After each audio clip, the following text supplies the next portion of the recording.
morning, student. My name is Bijen Singh. I am a SST teacher in Victorious International School.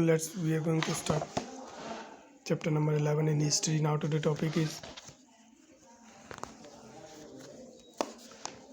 political, administrative and economic unification of the country. तो किस तरह से जो है राजनीतिक, प्रशासनिक और आर्थिक जो है एकीकरण किया गया देश का। तो मैं आपको बता दूं, India was unified under the British rule as one unit. तो अंग्रेजी शासनकाल में जो है भारत एक यूनिट के रूप में नज़र आया।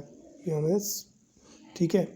The British introduce a uniform system of governance through out the country.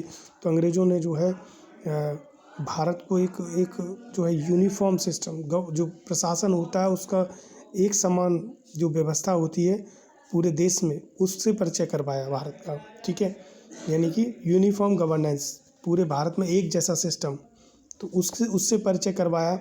Law at least in theory were uniformly applied to all. ठीक है, तो जो कानून है एटलीस्ट यानी थियोरटिकली वो जो है यूनिफॉर्मली अप्लाइड टू ऑल। तो वो जो है कानूनी जो भी जिस तरह के कानून है वो जो है लिखित रूप में वो जो है सभी पर एक समान जो है लागू किए जाएं। ठीक है, या होते हैं। उन्होंने सिखाया ये कि एक तरह से एक ही जैसा कानून सब पर लागू किया जाए। The order to ensure efficient administration the British introduce new means of transport. तो अंग्रेज़ों ने ही जो है efficient administration the British introduce, तो उन्होंने ही हमको जो है ट्रांसपोर्ट के नए माध्यम बताए and communication like as a railway and the postal system and telegraph system. ये भी जो है अंग्रेज़ों की ही देन है ना। तो ट्रांसपोर्ट सिस्टम में जैसे रेलवे है और इसके अलावा पोस्टल सिस्टम, टेलीग्राफ सिस्टम, ये सभी अंग्रेज़ों ने ही भारत को जो है दिए हैं, या अंग्रेज़ों की देन कही जा सकती है। The codification of law brought about a uniform law code across most of India.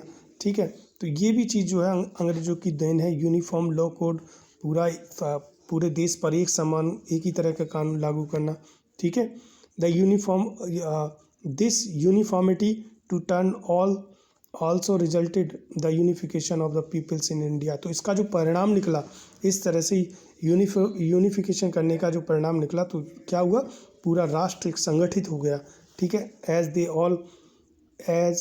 All grounded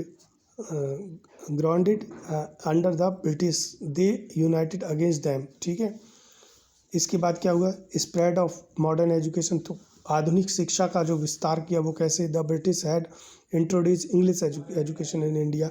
Bharat में अंग्रेज़ों ने ही ये इंग्लिश शिक्षा का उससे परिचय करवाया भारतीयों का, as they wanted to prepare a class of Indians who would support them in their policies and also help the British at lower levels of administration.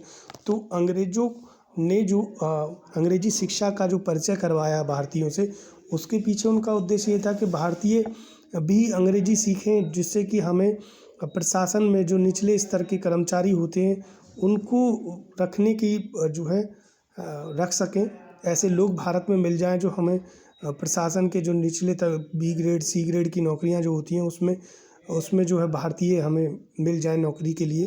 ठीक है, तो ये उसके पीछे मुख्य उद्देश्य था, क्योंकि ऑफिसर जो होते थे वो तो ब्रिटिश से ही आते थे।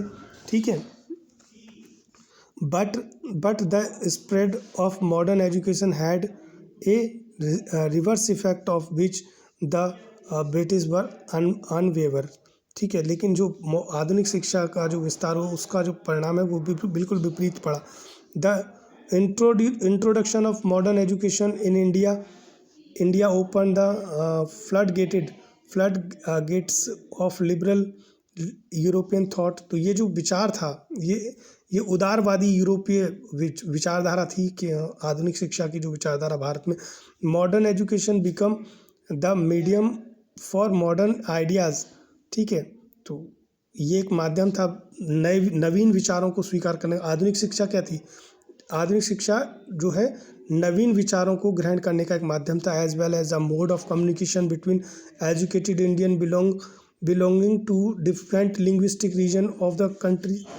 तो क्या होता था कि जैसे भारत में भी बहुत से ऐसे पढ़े लिखे लोग हैं जो अंग्रेजी सीख सकते थे। उनके माध्यम से क्या वो अपने विचारों को जो है जब उन्होंने इंग्लिश सीख ली, बहुत से भारतीय ऐसे थे जो पढ़ने लिखने में होशियार थे, उन्होंने अंग्रेजी सीख, तो उनके माध्यम से वो अपने विचार पूरे भारत में जो है फैला सकते थे। ठीक है, आसानी से उनके विचार लोगों तक पहुंच जाते थे।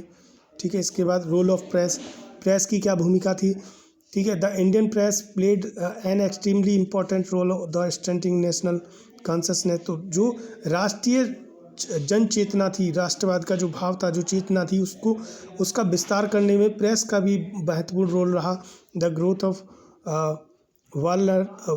वर्नेकुलर यानी कि regional language, journalism and literature. तो जिस तरह से जो क्षेत्रीय भाषाओं का विकास हुआ, साहित्य का विकास हुआ, वहाँ की जर्नलिज्म हुई। ठीक है, led to the rise of nationalism, इससे जो है राष्ट्रवाद की भावना को बढ़ावा मिला।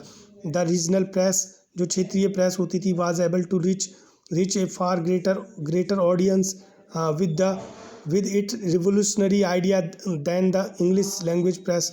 तो जो अंग्रेजी भाषा थी उसकी बजाय जो क्षेत्रीय भाषाओं में जो लेख छपते थे, जो विचार छपते थे, तो उसके माध्यम से आप अपने विचारों को बहुत से लोगों तक पहुंचा सकते थे बजाय अंग्रेजी प्रेस के। ठीक है, क्योंकि क्षेत्रीय जो प्रेस होती थी, जो क्षेत्रीय भाषा में अखबार छपते थे, वो बहुत से लोग पढ़ते थे उनको। ठीक है, इंग्लिश अखबार बहुत कम लोग पढ़ा करते थे।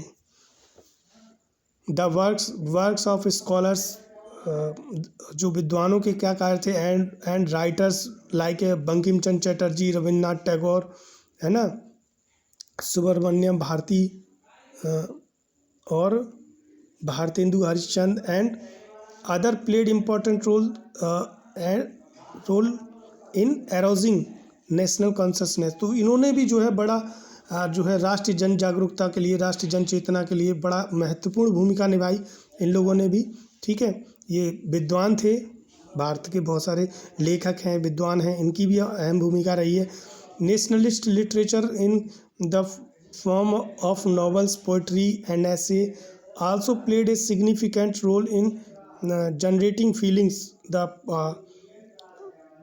Patriotism and nationalism amongst the people of India. ठीक है, तो जो राष्ट्रवाद का जो साहित्य था, नेशनलिस्ट लिटरेचर जो था इन द फॉर्म ऑफ नॉवल, तो वो किस रूप में था, है ना, उपन्यासों के रूप में, कविताओं के रूप में, या फिर निबंधों के रूप में वो लिखा बोला करते थे। ठीक है, तो प्लेड एक बहुत महत्वपूर्ण रोल अदा किया इन चीज़ों ने, generating feelings the patriotism and nationalism among the peoples of India. तो भारतीय जो लोग थे उनके मन में इन कविताओं ने, जो देशभक्ति की कविताएं होती थी, देश चिंतन में जो लेख होते थे, उन्होंने एक राष्ट्रवाद की भावना का विस्तार करने में बहुत महत्वपूर्ण भूमिका निभाई। तो आज की वीडियो में बस इतना ही। नेक्स्ट वीडियो में आपको डिस्क्रिमिनेटरी एक्ट के बारे में बताएंगे। तब तक के लिए थैंक यू।